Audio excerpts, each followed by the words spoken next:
kahit tayo mahirap, pero may kayamanan tayo. Kahit tayo ay parang aba sa harap ng Diyos, sa mata ng Diyos, tayo aba sa harap ng tao, sa mata ng Diyos, tayo ay mayaman. At dapat magpakayaman tayo sa pananampalataya. Matthew 6:19, do not store up treasures on earth where moth rusts, destroy, and where scammers and identity thieves. Do not store up for yourselves treasures on earth. Huwag daw mag-iipon ng kayamanan sa langit. Bakit? Moth, rust, destroy. Thieves break in. Meaning, the wealth of the world is very temporal and fleeting. There are certain applications that you could use it, but you cannot build your life on worldly wealth. In verse 20, it says, rather, store up yourselves treasures in heaven. Wow!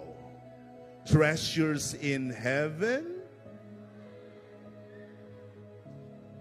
Sino sa inyo, sa palagay nyo, may kayamanan na kayo sa langit? Treasures in heaven. Store up, mag-ipon ng kayamanan sa langit na doon walang magnanakaw. We must invest generously. And how do we do that? Look at here in 2 Corinthians 9:6. It's a wonderful verse.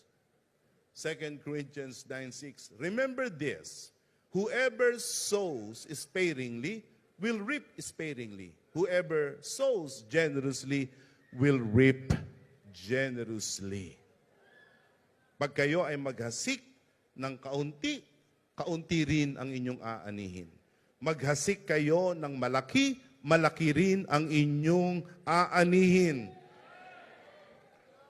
That's the arithmetic of God.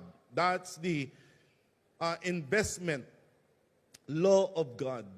Kaya habang tayo ay nag-iipon sa langit, tayo ay yumayaman.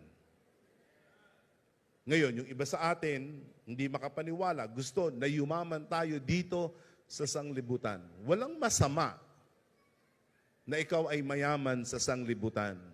Pero huwag mo lang ibebenta ang iyong kaluluwa para sa kayamanan.